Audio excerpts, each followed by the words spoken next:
Okay guys, welcome to AKRX channel, welcome to the show, and I got a special guest with me, and unfortunately I forgot to clarify how to pronounce your surname, Brandon, but is it Pilcher or correct? Pilcher is fine. Pilcher. Alright, perfect.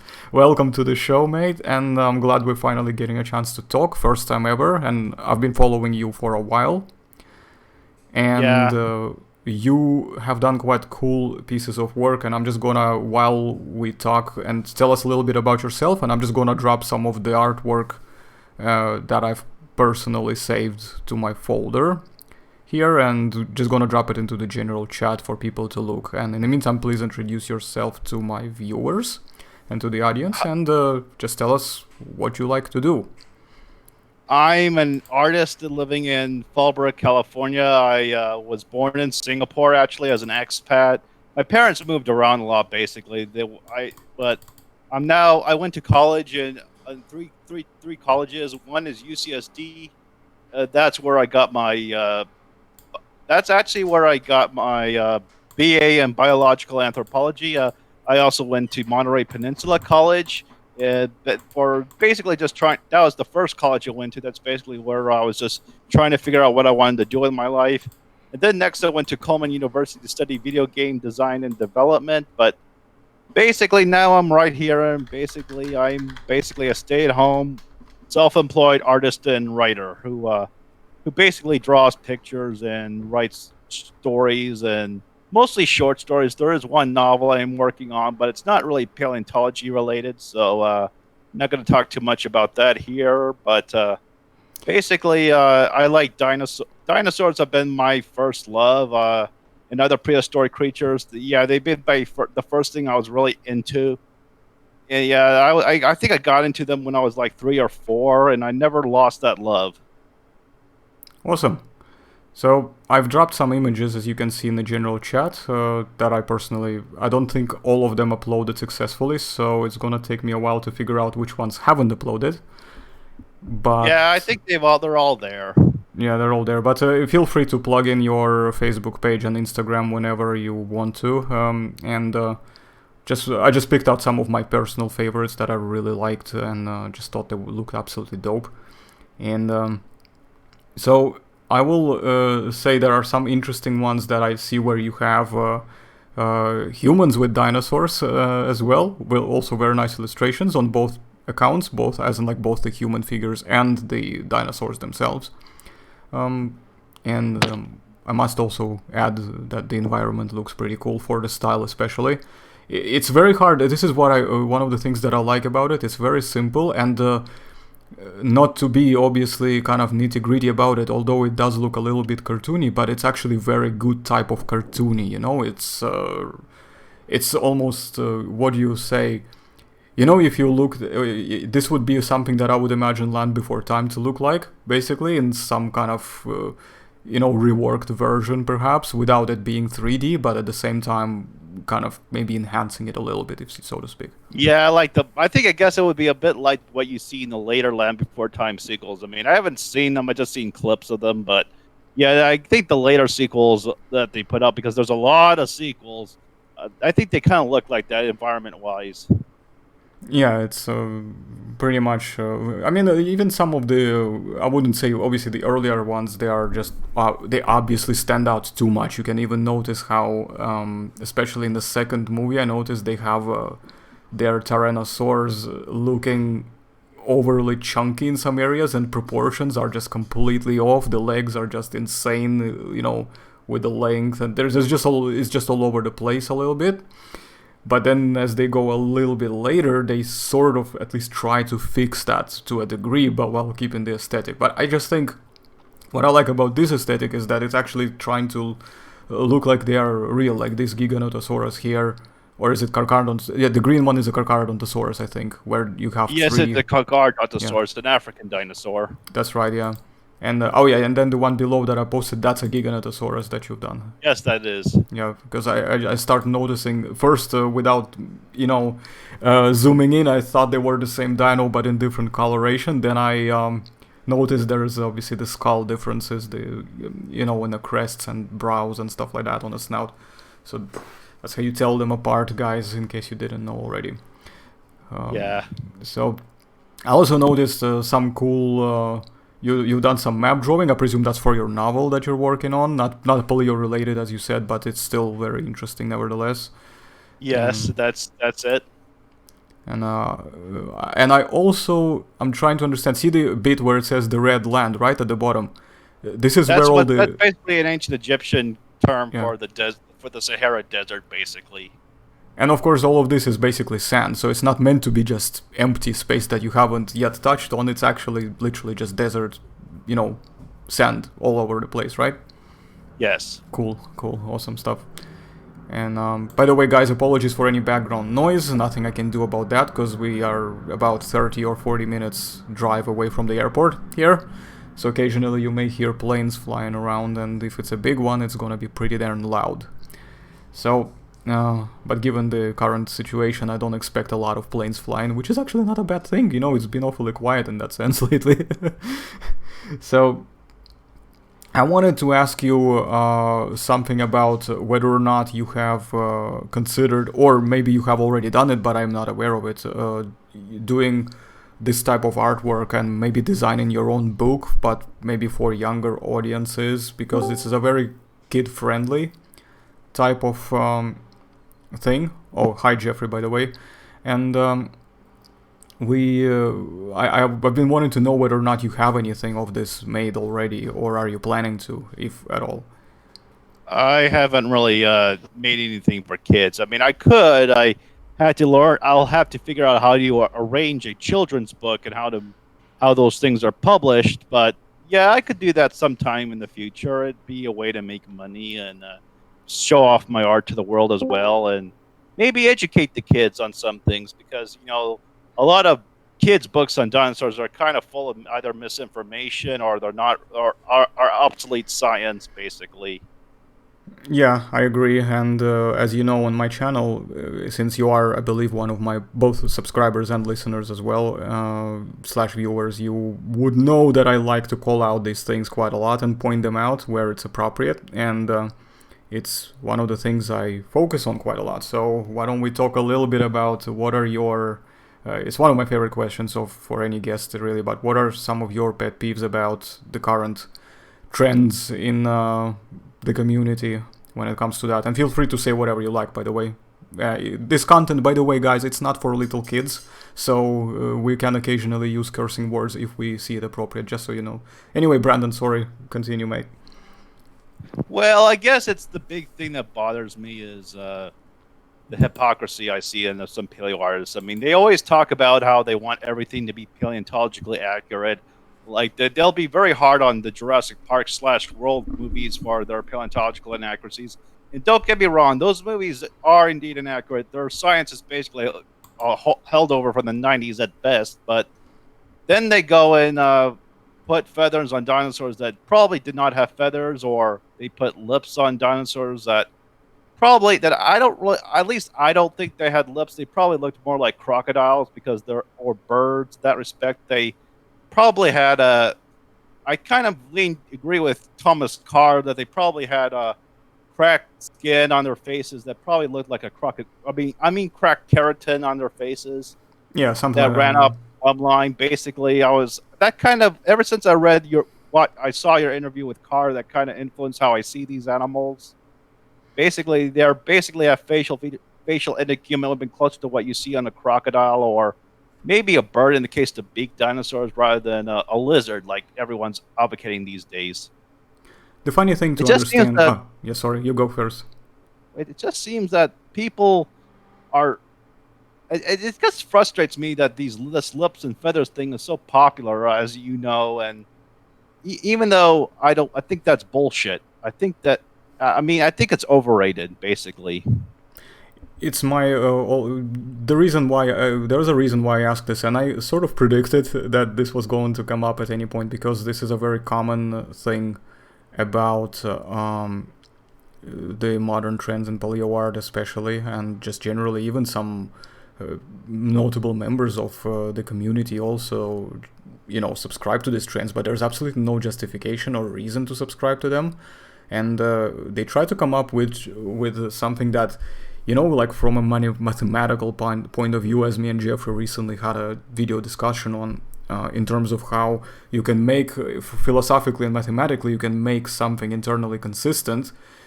That does not mean it's actually true in reality. So you can come up with all sorts of ways and possibilities why this can work, and you can make it work in your head. But if you're gonna but if you want to apply this to reality, you have to demonstrate it by evidence and how the conclusion was achieved. And there's a lot of more nitty-gritty areas about it. And I think this is my problem, that's sort of to add on top of what you have said as well. This is basically, these two things, they're mutually completing themselves in that sense, and how they reflect on what's happening. So I remember, actually quite interesting, you are familiar with our common acquaintance, of course, Dr. Jason Burke, whom I also interviewed on this channel. And yes, you mean the Jura guy? yes, because that's how we found out about him. In fact, I actually think you knew him before I did, because I found the blog first, then I emailed him, and that's how we got acquainted eventually, and I brought, everybody sort of in this one big group chat thing that we got going on. So tell me a little bit more about how you discovered Jason, and was this part of something that was part of the research you were doing and you came across, or how did you guys actually get to know each other? Yeah, basically, it was basically me finding his blog. I guess at the time, there was a phase, like I would say around 2012, 2013, when I was more down with the feathered tyrannosaur thing. But then I got the sense somehow that a lot of the people pushing it were kind of hypocritical on accuracy, like I said, and I decided to look up the information. I realized, and I learned somewhere that tyrannosaurids had scales where the Eutyrannus had feathers on. Basically, what I mean is that Eutyrannus was covered in feathers, whereas Tyrannosaurids had scales in places where Eutyrannus had feathers. And that, sorry, this is unscripted. I'm not very good at talking. But don't worry about that. We don't really put a lot of effort into the scripting part here anyway. It's raw and hardcore only, so don't worry about anything. Yes, and basically that kind of opened my eyes and realized that even if tyrannosaurs were descended from feathered dinosaurs, which I'm not really sure that's the case anymore, that would mean that they would have to lose feathers, and there was some kind of natural selection was kind of taking off their feathers and replacing them with scales, and that kind of made me think feathered tyrannosaurs weren't very likely. And Jason's blog was one source that kind of pointed me in that direction. I wanted to also add a side note here that I have kind of gone through the similar type of journey. As I mentioned several times on this channel, I was at one point a supporter of feathered, which should say filamentous, because we don't really know if they are true feathers or not. So I'm just going to use the words filaments. And I would say that I'm kind of similar in that way. I used to support this model up until about 2015 probably, so to speak, but then after facing a few rather straight to the point but difficult questions, admittedly, I could not answer them to the satisfactory level that it would have required for me to be comfortable, with the idea and with the hypothesis that Tyrannosaurids were also filamentous, and this kind of forced me into examination as well, and I ended up basically in the same place as you were. I ended up on Jason's blog. Then I noticed that, okay, so blog posts themselves obviously are not the work of the science. It's, as such, it's just an opinion, really, which is always important to remember, because if we are going to say that somebody said something on a blog doesn't mean a whole lot, because we disagree with what they say, we have to apply the same argument even to the people who we agree with, so it has to apply the same way, or else what's the point? And then we become the hypocrites that we criticize ourselves as well, so we don't want that. But the point is, there are a lot of things that he cited there, and then eventually, of course, we started talking, and then more work started getting produced, and of course we end up in this room. So I think I noticed you, by the way, somewhere you were commenting there as well in the comment section quite a lot, if I recall Yes, I correctly. was. Yeah. And then eventually I found you on Facebook as well, and that's how we kind of all got together, all to in the same spot. So, what about your interest, if you have any, in the paleo-related computer games? Well, you mean, I guess the best one out there right now, of current gen games, is probably Jurassic World Evolution. But I still think that game is not perfect. I think the biggest gripe with it I have right now is how small the islands are, and you don't really have a lot of building space. I mean, I know that you're not a big fan of their business model, but I do kind of like how the game has subtly improved. Even if some of the features that they added in the patches and updates should have been there in the base game. I mean, I think that's probably one of the better games, but it's kind of a tycoon it's basically a tycoon type of game, and the ILF tried, but I couldn't. But the learning curve is very steep, and there doesn't seem to be much you do. It seems to be hard to play if there aren't a lot of other people there. And I tried playing as a T-Rex several times, and I always end up starving because there aren't enough dinosaurs to kill and eat. A lot of resources that you need to survive are kind of widely dispersed across the map. So I can't say I'm a really big fan of the Isle. I mean, I hope the recode is better. I Yeah, hope same they here. improve Yeah. on that in the recode if it comes out soon. Oh, I don't know how soon, but they have been saying and teasing it for quite some time. But if and when it does come out, I'm gonna jump in, but mostly probably gonna be flying around, with pterosaurs. I think if anything, that can be new to me truly, in its form. For this game, because I've played the Isle quite extensively, and I got very bored very quickly because I just have very specific interests as well when it comes to games, and they need to offer me to do something constantly. I cannot just sit around and do nothing for too long. It's just boring me to hell. And what I wanna do when the recode comes out is to play as a flyer or multiple species of flyers depending on how many they introduce. Yeah, like a Quetzalcoatlus or something. Absolutely. If they have a Quetzalcoatlus in the recode, I would love and I would play the crap out of that creature. It would be an absolute blast, probably. If the mechanics are done very good, I would absolutely love to play them. So long, of course, as they are not going to allow you to, spam the aerial attacks and dive bombing and then just taking back off without, giving the other side any chance to retaliate against you. So there has to be probably some kind of challenge to overcome this idea, because it's like, what's stopping you in this case to just literally spam the this whole thing against any player. Literally, it doesn't matter how good they are, how big they are, or anything, unless you can make them invulnerable to these attacks, full stop. Then it might be a case. Like, you can make a fully grown T-Rex and Giga, for example, or similarly sized ones, to basically be um, invulnerable to these attacks, which would make sense, maybe. But then again, that's not quite realistic, because, a pack from one of these would still be quite nasty, so it Maybe kind of... just give them very weak attacks. Maybe very weak attacks, yeah, against specific targets, just to balance it out a little bit, so they know that no matter how much they spam it, they're not going to be able to spam it enough times to actually do substantial damage, and you cannot cause any side effects, no like bleeding, broken bones, or if they're going to introduce stun, something like that either, So remove all of that, but make it easier maybe if you're doing something small. If you were to hunt juveniles, just snipe them, out of the sky. Now that would be fun. Yeah, it would be.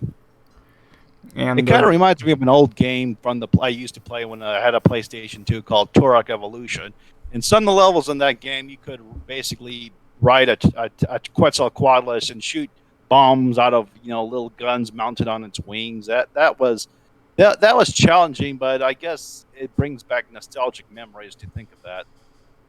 Yeah, it was quite a fun thing to play, even though, let's be real, we all know that's just not possible physically to do that. Even if we were able to bring a real Quetzalcoatlus here, it's just no way we can mount weapons all over it and use them effectively, and mount the beast itself to actually effectively fly and perform all these things. But my god, it was so much fun to play the game, though. That was the Yeah, main thing. well, good times, good simpler times. Exactly, yeah. When nobody was thinking too much about these different things, people actually cared about playing the game and having fun doing it. And I think it's sort of gaming in general kind of became a lot, infected with different problems in that sense. We got identity politics in some ends. We got some claims and impossible standards of scientific accuracy, which is a very subjective thing in itself, because we cannot really objectively define it just yet, because it's gonna change. What I mean is that the standard itself is gonna change as the time goes on because of Yeah, the new science marching discoveries. on and all. Yeah, exactly. It doesn't just sleep, it's gonna move somewhere once we discover more things. And yeah, I don't even know. I mean, the funny part is about Jurassic World Evolution, I actually want to get some of the DLCs as well, but on one condition, that I'm waiting for Christmas when the prices go down. Yeah, I think it makes sense. A lot of games that are really you have to wait until the sales drop the prices. So because they're expensive and when they're first released, that makes sense. Yeah. There is something else to it, though. The main reason was not just the latest DLC with the return to JP, but it's more so that they finally enabled modding. And with the modding community now growing there, this is opening up a lot of interesting options you can incorporate into the game and have a lot of fun with them. So this is definitely something I want to give it a try, and just to mess around building parks that I would like in terms of looks, and occasionally make videos of releasing all the carnivores and just letting them eat people. I mean, what else is the point, right? Okay, I can hear you now. Sorry, something happened to the audio on my end, but it's working now. Oh, okay, no worries. Yeah, it may have just been a quick lag of some sort. If you cannot hear me and it's gonna be constant, just type in the chat and let me know as well. If you cut off, whatever. But yeah, we're good. We're good. So yeah, I mean, like J-Pog, for example. The good old Jurassic Park Operation Genesis. That Yeah. game, oh my god, when it was first out in 2001 or something like that, and that was exactly the time when I moved to Glasgow. That was my first time when I moved to the UK in general to actually study and live here and etc. It wasn't just a tourist, travel. I was actually settling in, and this game came out exactly at about the same time, and I just found it in a local gaming store, because at the time you would still buy games with CDs rather than through Steam or anything like that. And I was so excited to play that game, and well, guess what? I played the crap out of that game. Even without the mods, I still played the hell out of it. Yeah, I had good times with that game too. I don't play it anymore. I play all my games on Steam these days, but I think I may have still have the CD somewhere. I don't know. I haven't used. I don't know. I have some of my old CD games still on a bookshelf in my room right now. Yeah, I have like a place as well where I store some of the CDs, which I obviously don't want to throw away because they're just valuable, memorabilia, so to speak. But yeah, sorry, I have to mute the mic for a second.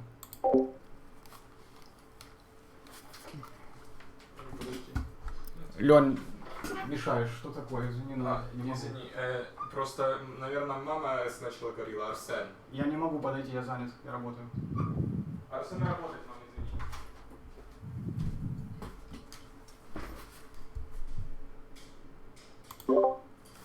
Okay, sorry, I got distracted there by a knock on the door.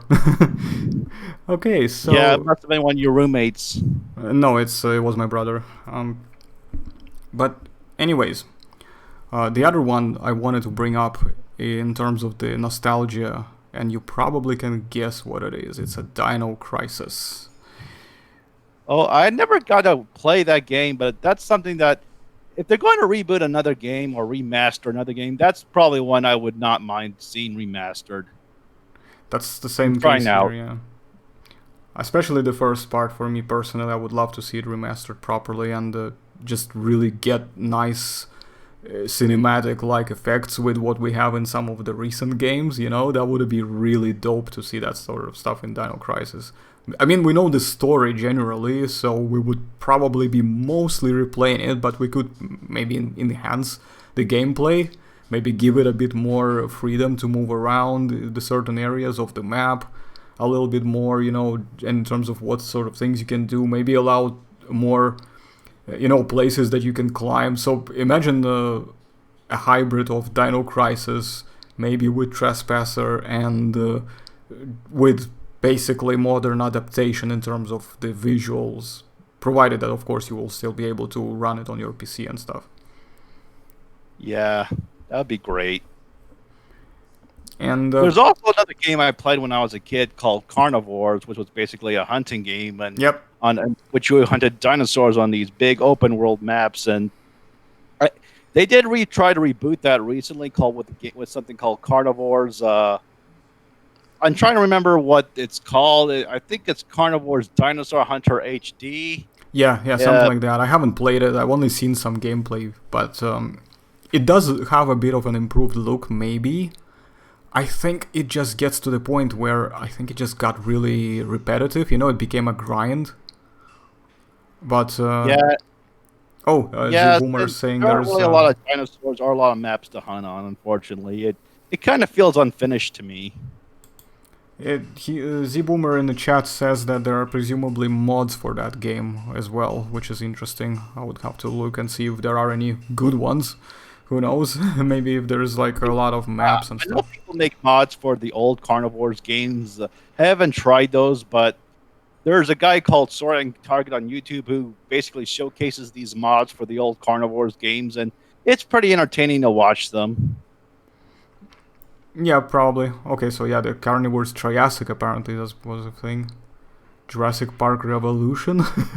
What is it? What is Jurassic Park Revolution? Is that a mod for carnivores with the Jurassic Yeah, Park? it's a Carnivores mod. Okay. The Jurassic Park theme. So basically, every single dinosaur that was there is made with the JP aesthetics, I presume, when it comes to like T-Rexes and things like that, trikes. Yeah, I think so. Because I remember that Carnivores 2 was in many ways similar to the first one, but it had a few different dinosaurs in them, and some of them were completely new. Others just replaced the old ones for some reason. Like I remember, I think Chasmosaurus replaced Triceratops for some reason in the second one. Then Yes, I do. Then we have, I think the Spinosaurus was the new one completely. And then there was Ceratosaurus, which is basically almost like a lower tier T-Rex, portrayed as a lower tier T-Rex in that game. Yeah, that was the game was in that sense a bit all over the place. You had Spinosaurus that was just so tiny in comparison to big Ceratosaurus, and then of course T-Rex was the biggest. But it's just how it was made that just made me laugh a little bit, which was kind of funny. It was still fun to play though, especially when you hit the callbacks and they respond. And you realize that they are getting closer, and then when you stop hearing any calls, you just hear the footsteps as if they're trying to basically run up on you, and you are just like, oh my god, where is it coming from? And then you're dead. Yeah, good times. Definitely, lots of good times. So let's see if there's anything else. Okay, well, yeah, there is an opinion that Carnivores 2 was more or less like a DLC rather than a whole new game, so it was kind of... Update, basically. What's that? It's basically an update, an updated version of Carnivores, I guess. Yeah, you could probably say that, because nothing else was really different about the mechanics or anything. It was just new stuff included in it and nothing much. It's almost like... in one way or another, if you've played Fallout 1 and 2, have you played this? No, I haven't. You haven't? Okay, so for those who played this game, just to get you an idea that the engine and everything, the aesthetics are exactly the same. The only things that are different are the locations, the story, obviously, because it takes place in different times slightly, and some new items like some new armor and weapons, and that's it. Everything else in terms of gameplay mechanics, nothing else is new.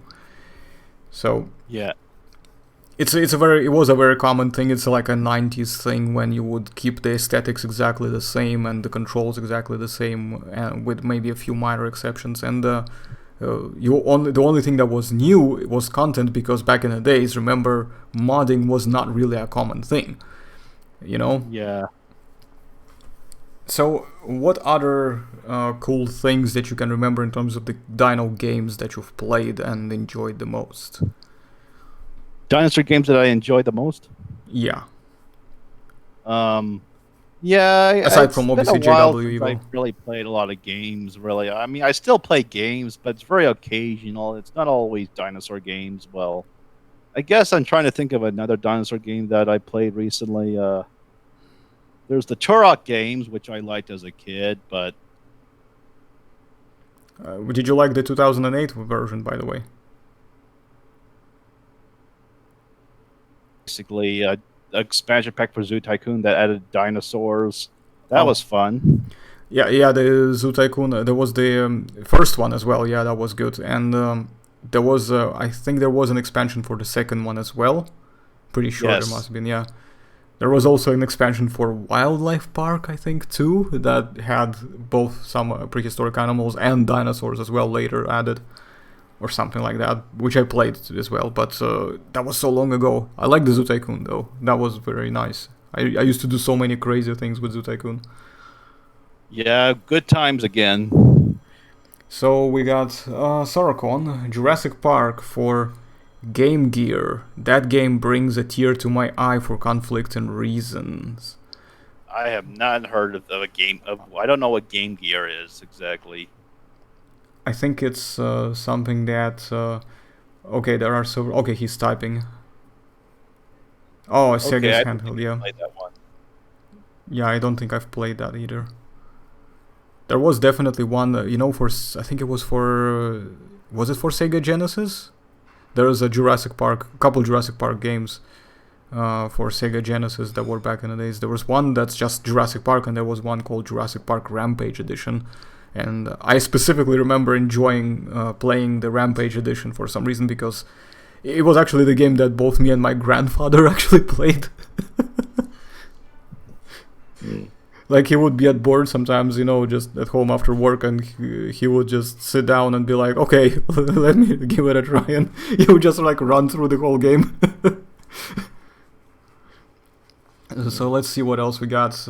Genesis games, though I know a bunch of folk don't like them. Yeah, Sega Genesis games were generally quite fun for me at the time when they were out. We would play the hell out of them. I mean, all of these Mortal Kombat, Sonic the Hedgehog, all of these things. There was just a ton of more. My God, what else was there? I don't remember. There was just so much. The Disney games, of course, the Aladdin and all of that stuff, Lion King, etc. There's just tons of stuff that we used to play back in the days. And of course, yes, I did play all of the Sega Genesis Jurassic Park, and there was the Lost World Jurassic Park as well. But I think it's for. What console was it mainly for at first? PlayStation. Was it PlayStation 1, I think, wasn't it? Yeah, PS1. You could play, basically you played as a hunter, as a raptor, as a compy, and as a T-Rex as well. Yeah, I never got to play that one. I did have a PlayStation when I was a kid, and I still have a PlayStation 3.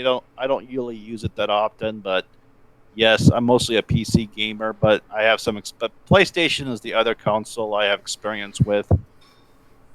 Yeah, I'm like somewhere in between, but at the moment I'm just straight away, I would say, PC, because PlayStation just really one of those things that I only played it when I had specific games there, that were out only on PS, because I just really wanted to play them so much. And so that was the real reason why the console was even around. So games like God of War, for example, are some of my favorite games ever, and of course I played them, except for the very new one. I'm not actually a big fan of the very new one. I just prefer the originals. as in like the first one, second one, and the third one with a few in betweeners. And I really like generally, like you said as well. Yeah, PC is the thing for me, and I love the fact that you can upgrade it as well to give it some new, better pieces, and parts. Like recently, I've upgraded my RAM with from an 8 gig, which was ages around. I upgraded it to 16, so now everything is running a lot better. Yeah, congratulations. I don't really upgrade my PC that often. I remember one time I added a new video card because I thought the old one wasn't working, and that's pretty much the only changes I've done is maybe changing video cards. Yeah, graphics cards are, unfortunately, by the way, are some of the most, if not the most expensive component if you take them by isolation, either alongside or maybe even more expensive than the CPU, because they're just, if you look up the top range graphic cards, right this day, they cost in range of like thousands of bucks basically. This Wow. is in some cases it's like a monthly wage for some people, for a lot of people actually. So yeah, need a long time saving this one up for.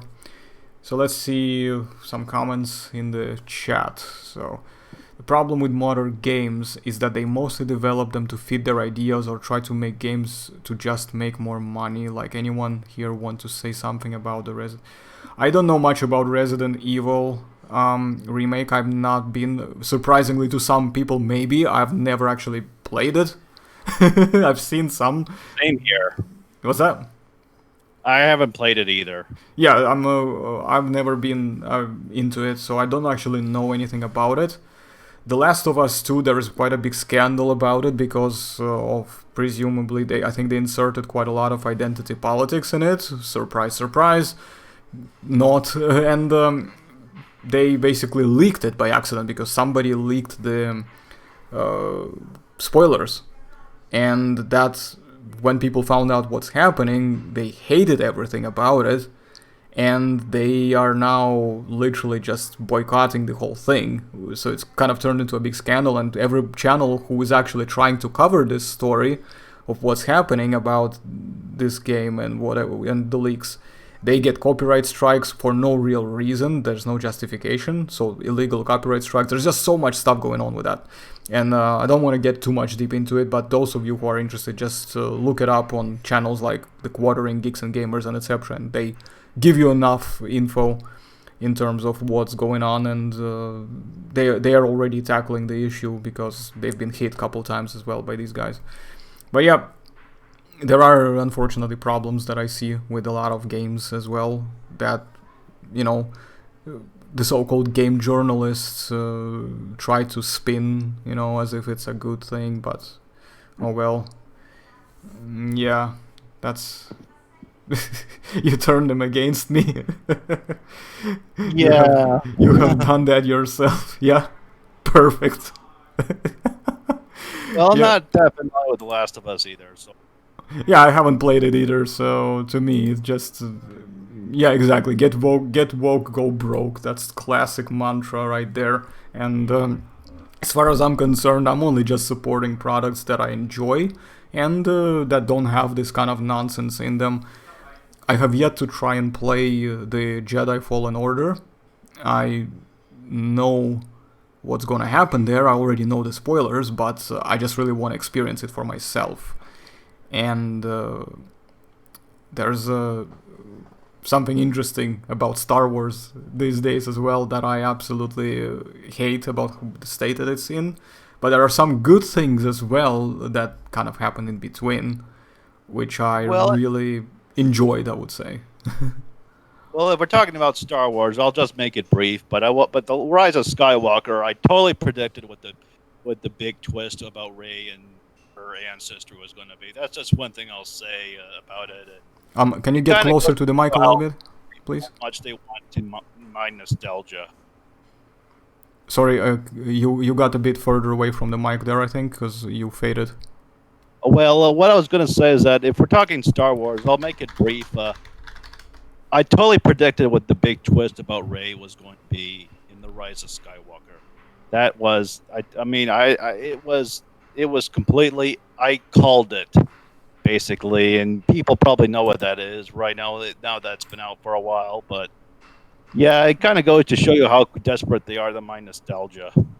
They mine nostalgia, but the thing is, they also don't do it right way. They just completely ruined everything that was truly good about Star Wars. And the other problem is, they themselves, people who they employed at Lucasfilm, with the exception of John Favreau and Dave Filoni, none of these people there know what the hell is going on and what this franchise is about.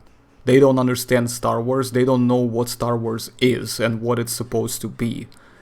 And of course, we got identity politics, because that thing just ruins everything. Identity politics is a cancer, and it never, helps anybody. It's one of those things that should be kept away from entertainment. It doesn't matter what anybody's views are in modern day, goings on. It's your opinion. You have the right. In fact, as I say, I may disagree with your opinion, but I will fight to defend your right to have it. All right? So that's my position. But don't put it into the products and of entertainment. If I'm going to, as a consumer, I want to escape these things. I want to be entertained. I don't want to be preached to. I don't want to be lectured or virtue signaled to. And that is one of the things I always hated about how the industry went. And that's happening in games as well. And gaming journalists are just not journalists anymore. They're just activists, basically, who are parroting to specific narratives. And yeah, that was my rant. Okay, I'm probably going to have to disagree with you on those things, but let's not talk about it. Let's get back to the paleo stuff and the. Feel free. Well, come to think of it, paleo actually has a lot of these things too. I'm not making any specific cases. I'm just saying that there is a lot of things about it that ruins the paleo themes too. And instead of focusing on the science and actually using science to, move this whole thing forward in the right direction, it's kind of used more as a platform to just shoehorn their own ideas. And many of these things, in fact, I'll give you an example. You might probably be aware of this one. It's the AMNH model that they've made, quote-unquote model for the T-Rex, with these fluff. Feathers on it? Sorry? You mean the one with the feathers on it? Yep. Well... Yeah, have you seen it? Well, yes, I haven't seen it in person, but I've seen the photos of it. It looks silly. It's one of the most ridiculous things I've ever seen in my life. Let's just say that. As somebody who just I like to think that I understand them to the best way possible, based at least on the More research. about fads than these days. What's that? Paleo art is more about fads these days. Yeah. So let's see what the comments saying here. Just storytellers used to write to a standard of universalism that makes a heck of a lot more sense for both economic and idealistic reasons than the current niche approach. That's another way to put it, yes, because if you notice how the old stories used to be written, they were a lot more relatable to people than in contrast to what's happening here, and therefore it kind of works both for business and, yeah, I agree. Yeah. Yeah, so there we go, and Jeffrey's also referencing the horrific thing in regards to this AMNH T-Rex, and that's the thing as well. They're trying to look at this, the most absolutely baffling and ridiculous concept of baby T-Rexes having feathers, and then as they grow up, they just swap their feathers for scales, although they make it look like almost as if they just get naked, ignoring the fact that it's just such a mess. This whole approach and this whole rhetoric is just such a mess. It gives me an absolute headache. Yeah, I think it's a lack of critical thinking. They don't really stop and think, wait, why is this thing starting off feathered but then switching to scales? They don't really think about it. Yeah, that's true. And oh yeah, by the way, we got some more comments. Yes, this is gonna be for the YouTube channel, and there we go. Yes, you got a praise from Jeffrey. Okay, guys, let's just. Jeffrey? Yes, Horicon is Jeffrey. Yeah. Okay. So he's already been here several times. Yeah, there we go. That's the smiley face I was waiting for. But yeah, basically, why don't we maybe get people to just start piling in with questions? I mean, we can just address them, and then once everybody's happy, we can slowly start wrapping up. Okay, that'd be great. Okay, cool. Let's guys, come on. Let's shoot the questions, please, in the chat, because we've been, breaking our tongues talking for so long, so we want to just let you guys to chime in a little bit. Okay, somebody's typing. I wonder how many more. Yep, there we go. We've got two people typing. What's an epic gamer moment? I mean, I think I've seen the phrase before, but I'm not sure what he means in that context. I don't know either. I've seen it before and I never understood what that means. So yeah, please elaborate. Those who understand what it is.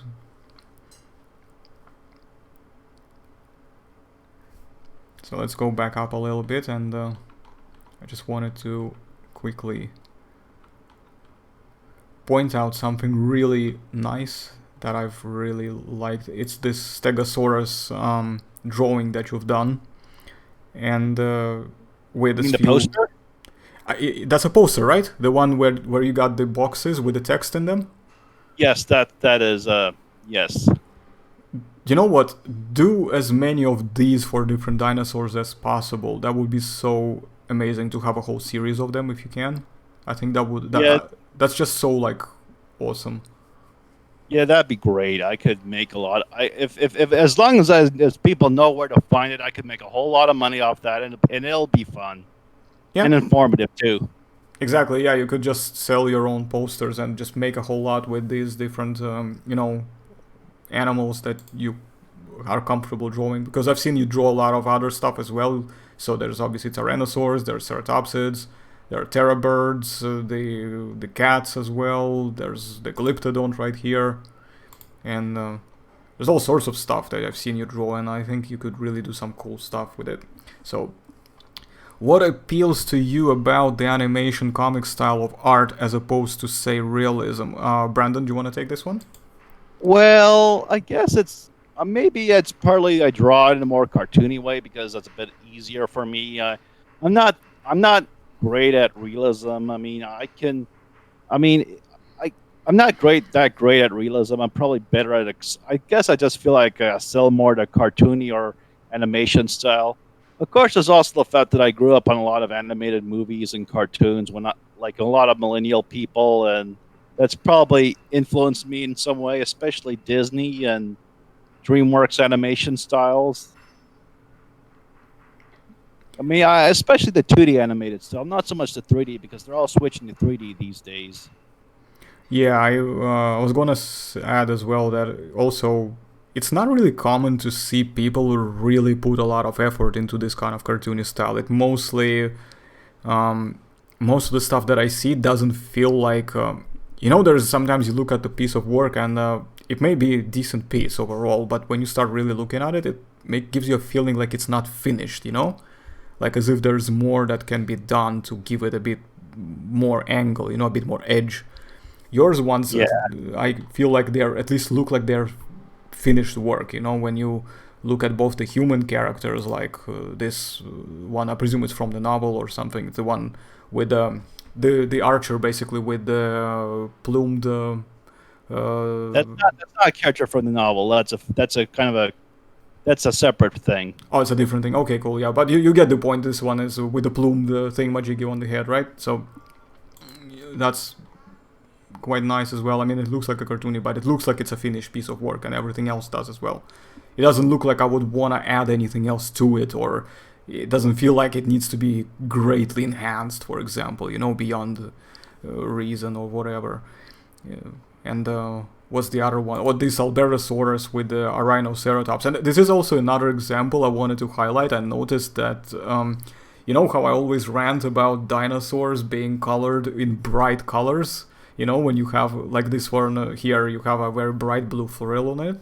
And I always rant about these things because I'm not generally a supporter of that trend. But again, this doesn't make it look like it's out of place because the style sort of allows you to get away with it. Now, if this was done, I like to make my dinosaurs give them rather exotic color patterns because they're exotic creatures after all. I agree. I would say that it's a very interesting idea to look at, because they lived, of course, based on the time period and place, the environments would have been somewhat different. But I think based on the common perception of what we think as exotic is something that definitely fits it. So I can agree definitely. And now we've got... Boomer posted a rather nice hadrosaur picture there. Yeah, I was gonna just look at it as well, and I got tagged in it. So let me just quickly see for more squares. So what do you think when some dinosaurs are named as a movie reference? So what do we think? So basically, what you mean is, what do we think about dinosaurs being named as a movie reference? Are you talking about the Belisaurid that was named Thanos or something like that? I think. Well, I guess it's kind of it's okay, but it'll like all pop culture references, it's in danger of getting dated because someday Thanos is going to fade from public consciousness and people won't understand its significance. Or yeah, that we have another example, Zool, which is from the Ghostbusters. Yeah. Yeah. Okay, let's see. Let's open up this image. Yeah, it's a nicely drawn Hadrosaurid. I can agree, definitely. It's very nicely drawn. For this style especially. It's very, I don't know, it doesn't look like it's... how do I say this? It doesn't make my eyes irritate. At the same time, it looks natural. And at the same time, it's not trying to be ultra realistic and pretend to be something that it's not. There's quite... yeah, good. I don't know who did it, though. Brandon, is that yours? Jack Wood. Sorry? See, Boomer attributes it to Jack Wood. Jack Wood, okay, right. Oh, yeah, I read it now. Procerolophus, yeah, that makes sense. Yeah, it looks like a Procerolophus from the 2 medicine formation. And, what else? Oh, yeah, we know, we just, before even I saw the type message, yeah, I connected the reference, it's Zool. And I agree with this idea that a lot of people in the generations to come, they will probably not understand why these dinosaurs were named that way if the whole thing ends up fading away eventually from the public conscience. If, the Marvel Cinematic Universe and just generally the Marvel Comics is gonna just eventually disappear, then, or the same if it happens to Ghostbusters and it just becomes like an archive of some sort, then unless you are gonna do like an in-depth research, you're never really gonna be able to piece this together. I actually didn't know for a long time, and it didn't occur to me for a while that Zool was actually named after this thing in Ghostbusters, because it's just been so long since I've seen the movies. I was like a baby when I watched them, and I never actually rewatched them ever since. I did replay the soundtrack quite often though. The music was cool. Okay. So, do you play any instruments, by the way, Brandon? No. I mean, the only music I've ever, I've tried, programs that make music,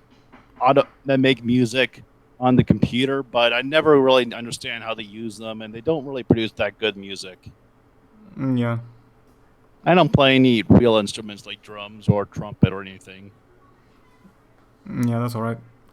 So, guys, any more questions? Let's just see if there's any more questions, maybe.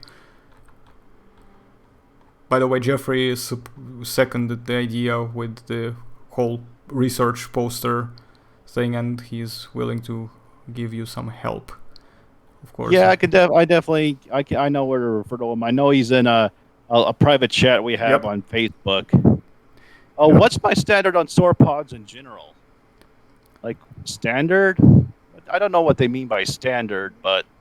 I'd probably say if you can give a bit more context, because I wouldn't know how to answer that either, to be honest, if I were. Alright, let's see if they elaborate.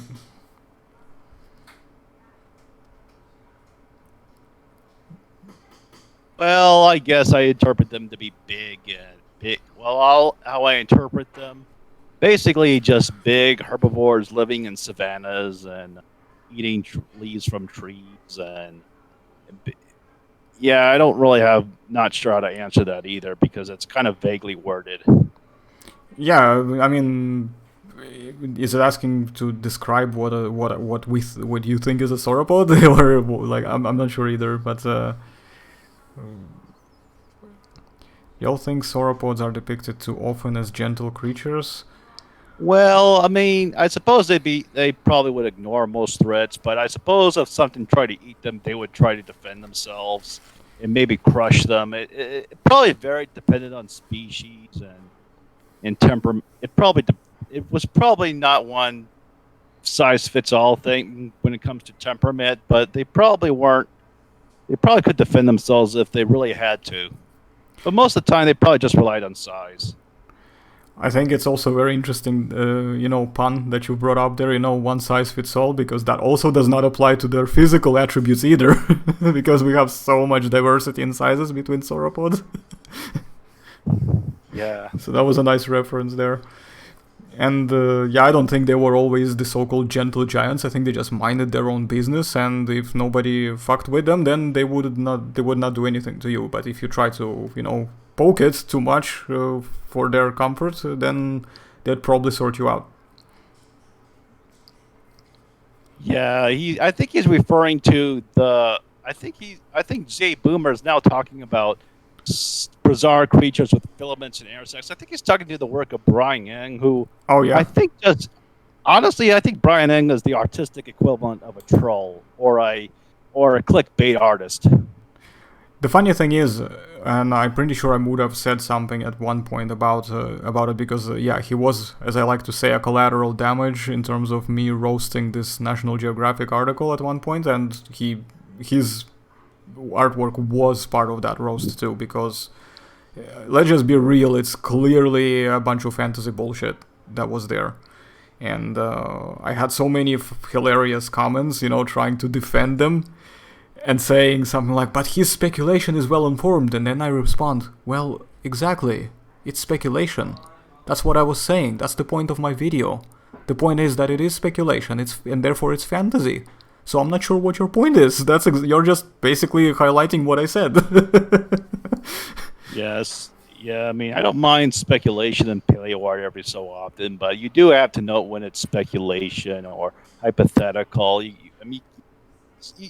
People can maybe misled into thinking it's fact, for example.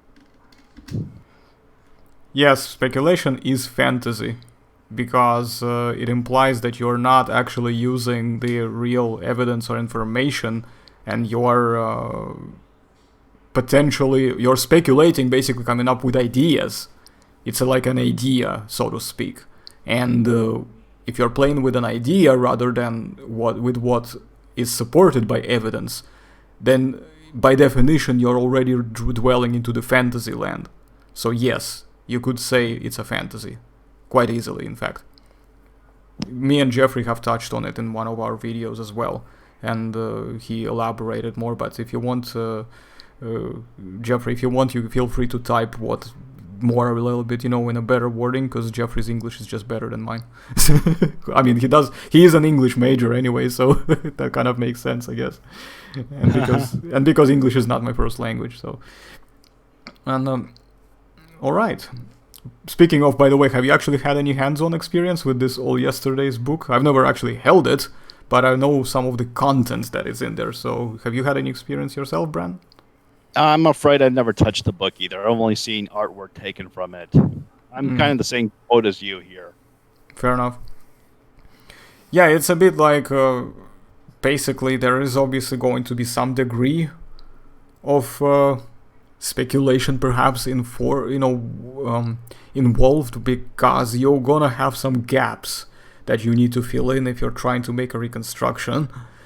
But even then, the approach is to use to make it as reasonably justifiable as possible. While when you talk about the speculation in the form of what Brian N was producing, well, that was mostly fantasy bullshit, because there is no support or evidence of any kind that supports this type of, claims that were being forwarded.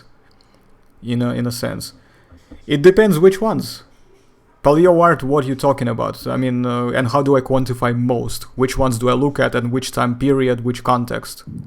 Do you see, you ask one question. See, he asks one question, and I have like zillion in return, because it's important to understand the context. Which time period in terms of paleo art are we talking about? If we were in the 90s, or are we talking about present day? Because, well, all yesterday's is mostly, I haven't read the book, I don't know everything, but based on the artwork that I've seen pulled from it, it's mostly fantasy, yes. It's not meant to represent the real take and actually scientific take on it. Because to make it scientific, yeah.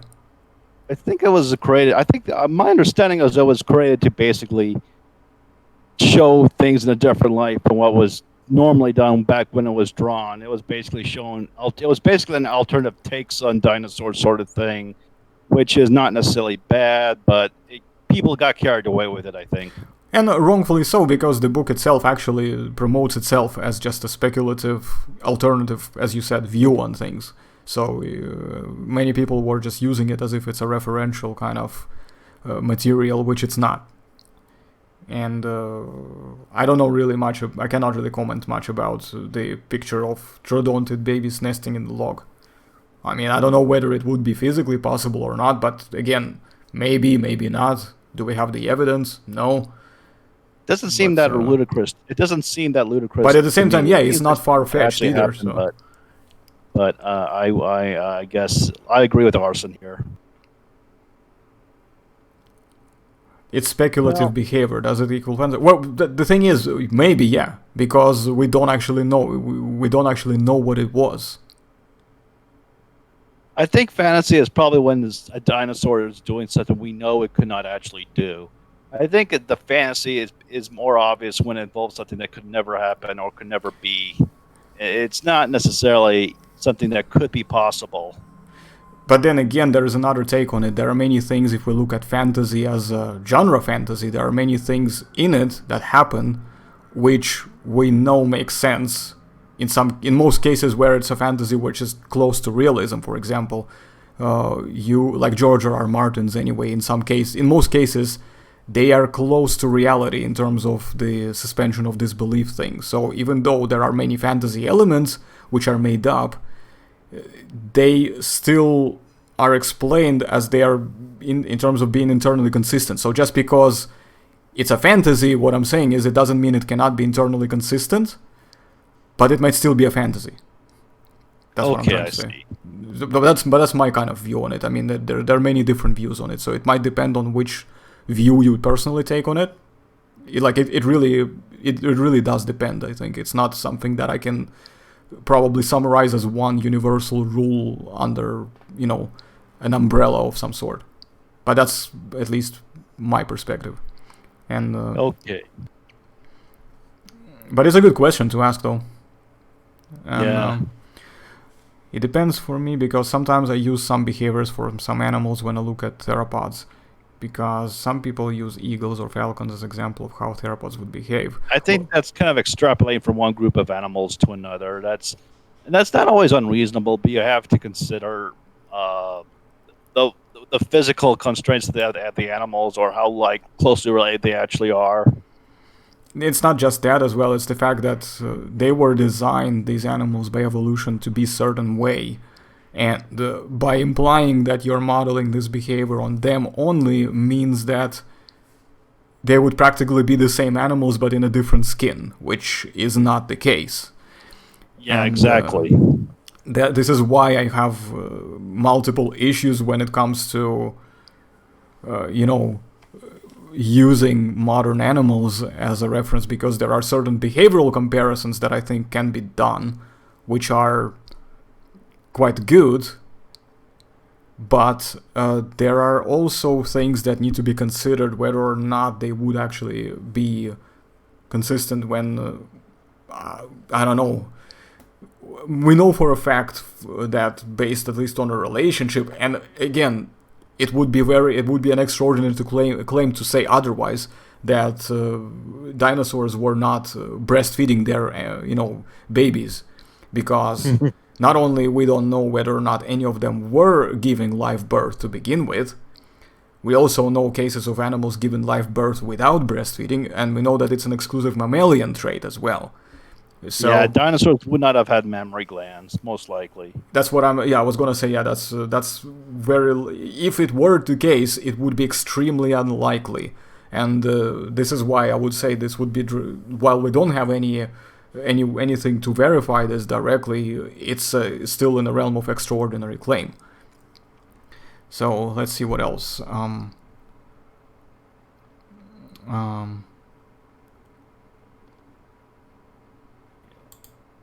Okay, he's trying to give an example. Giganotosaurus and Carcharodontosaurus. Okay, continue.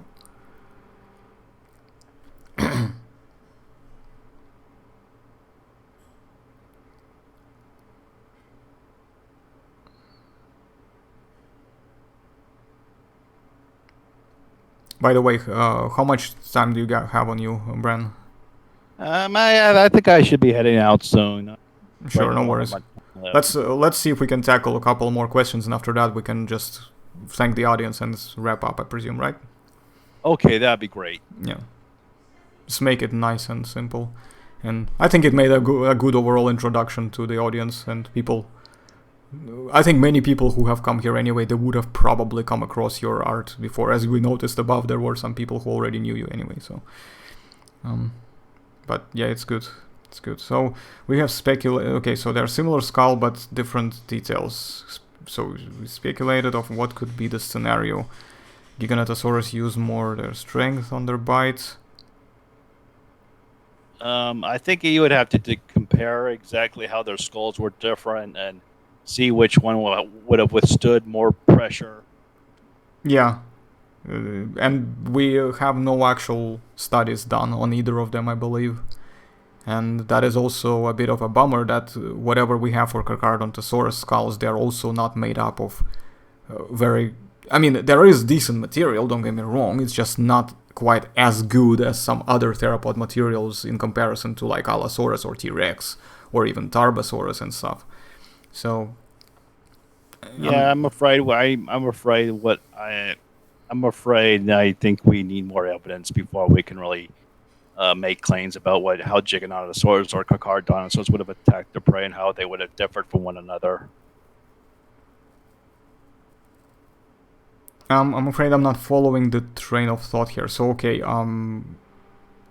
obviously there would be a degree of strength that needs to be applied to bite, because if it cannot pierce the skin, how would it injure the animal that it's preying on in order to kill it? But I don't know. I'm not sure I follow the question, but yeah, I'm not sure what this is about, to be honest. It's a bit confusing to me. Yeah, I feel the same way, actually. I mean, generally speaking, Allosauroids, based on what I have observed anyway, both seeing their teeth in person and actually having held a couple of Allosaurus teeth as well in my hands, and they seem to have this thing about them that their teeth are more delicate in comparison to those of Tyrannosaurids. And, yeah, I think Allosaur teeth are more for slashing and they're more like knives, whereas T-Rex teeth are more like railroad spikes that are curved. Yeah, so T-Rex teeth are definitely going to be able to not only crush, but they're also going to actually withstand a lot of pressure and resistance, which means they could probably be built to power, like...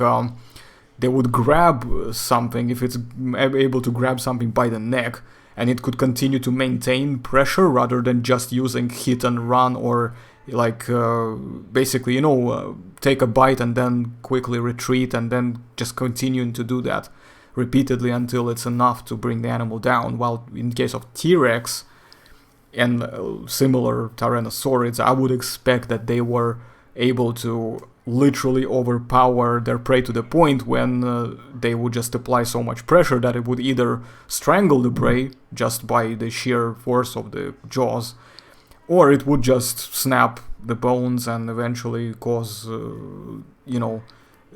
wounds that are just gonna disable it from moving and eventually just kill it.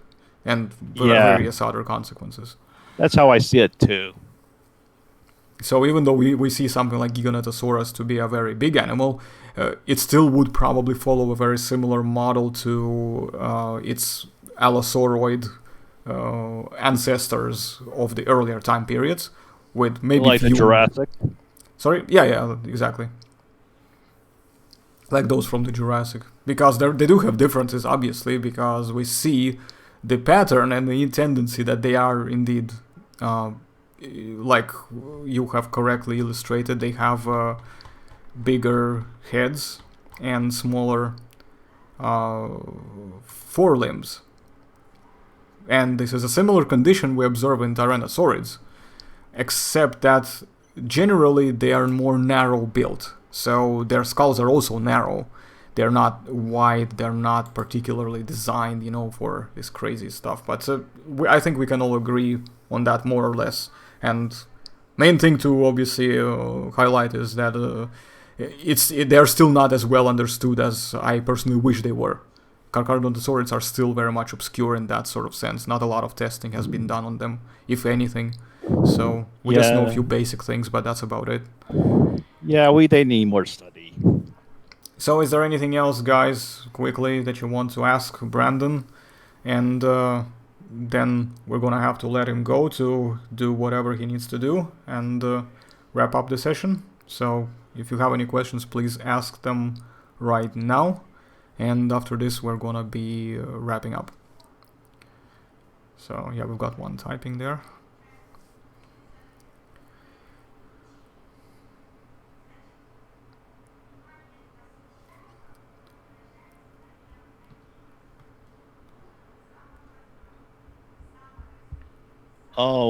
Acrocanthosaurus tracks following the Sauropodopalaxy River.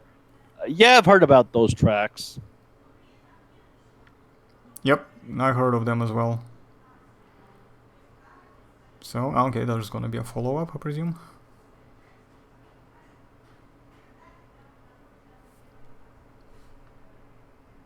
Yeah. That kind of makes sense that they'd be specialized in sauropods. That's kind of how I imagine them, at least. I mean, really, to be honest, I agreed here with Dr. Thomas Carr in his general sort of statement about how carnivorous dinosaur would have eaten. They would say they would eat whatever's available on the menu. So if there's anything, literally, it doesn't matter what it is. Well, that's a good point. I mean, yeah, if it's small probably enough, wrong use specialized. It's also if it's small enough, to kill easily, and if it happens to be isolated, you're not gonna pass up the chance, especially if you're really hungry and if you're a big predator who needs to sustain himself, quite a bit. So that's gonna be a thing, because Acrocanthosaurus, rightfully pointed out, it was an allosauroid, carcharodontosaurid, basal carcharodontosaurid, but an allosauroid in general.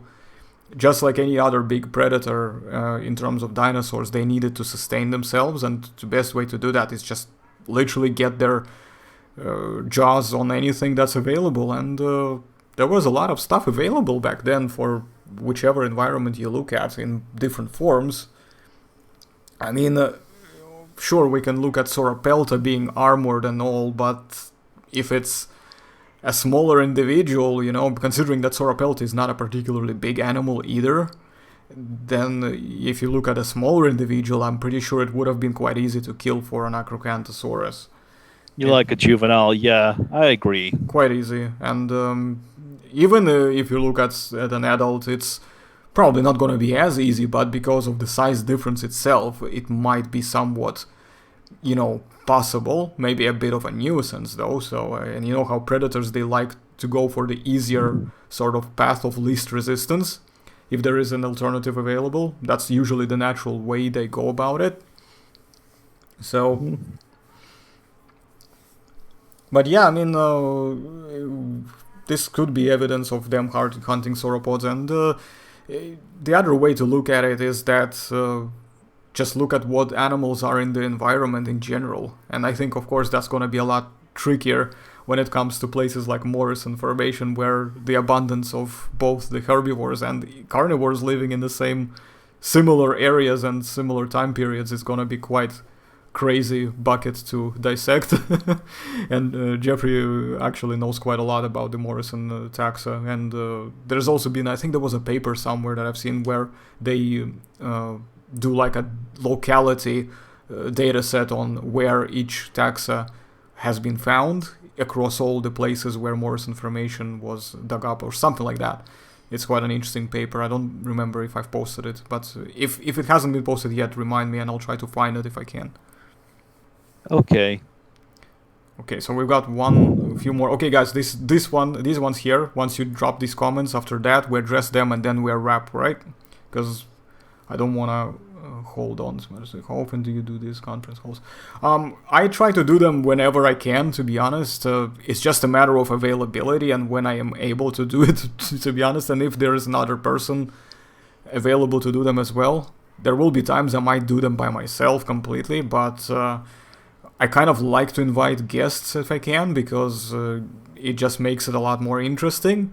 But I generally want this to be a thing now on the channel, to do these kind of conference calls and just upload them on, it's a very simple format.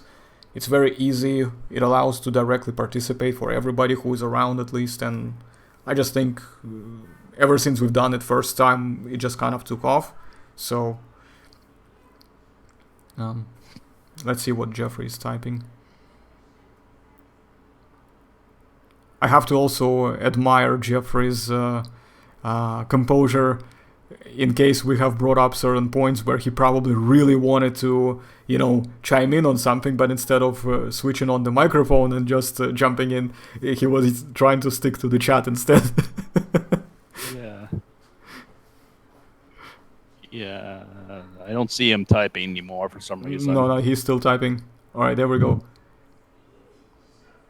Oh, Yeah, he's raising some good points. We don't really know for sure the theropod footprints were those of an acro or if they were made by the same time. Yeah, there's a lot more to interpreting footprints than that. He has a good point. I especially like the idea that we frequently dismiss the possibility that animals can simply be curious and just want to follow to see what's going on. Sometimes by following herds, it doesn't always mean that they would necessarily want to follow them for food, but sometimes, they lead to water as well. Yeah, that's true. That's another way to do it, because sometimes animals, even if they are predator and prey, they actually benefit mutually one another as well. They are not always, so to say, antagonistic, but sometimes they actually do benefit each other. Curiosity kills cats, so there's that. Yeah, that's true. Except that dinosaurs are not cats, and Acro is definitely a pretty big and menacing cat if I ever heard of one. Yeah, so, it was basically the lion or tiger of its day. Yeah, pretty much. Like the top of the range at the time period anyway in the place. So, okay, cool. Well, Brandon, anything you'd like to address as well that we haven't covered? Before we... I think I'm good. I'm very thankful that you brought me here to talk with you and your fans. So thanks again. Thanks. It was a great talk.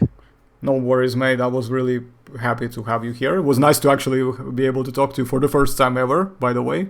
And also, would you like to do this in the future? Maybe we can do more people this time around, since we have already introduced you to the audience. Now we can maybe have like a group talk of maybe 3 of us or 4 of us, depending on how many people in the whole thing we can fit. So we can get Aram on board as well. He's been here as well before.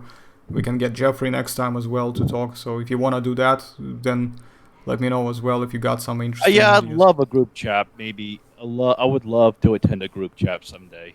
Okay, awesome. Well, when we have one next time, I'll let you know. And guys, thanks very much for coming over. And yes, Hokmuto, I cannot wait for the next one either. It's actually quite cool. I like the format. And if you're new to the channel, make sure you subscribe and boost it to 1,000 subscribers so I'm able to use my mobile app for streaming as well, which would be fun. And hopefully enable the monetization, in which case I'll have to control my cursing a little bit better in the future, which is a shame, but who knows, lots can change before that. And if you haven't already caught on, please make sure you scroll above and follow Brandon on his Instagram right here. and he's got the Facebook page as well, which would probably be something like Brandon Pilcher Art or Paleo Art or something like that. You will be able to find him. It's called Brandon Pilcher's Illustrations. I'll link to it. Okay, cool. Yeah, if you don't mind, yeah, can you quickly drop the link here, and then after that we can just call it a day.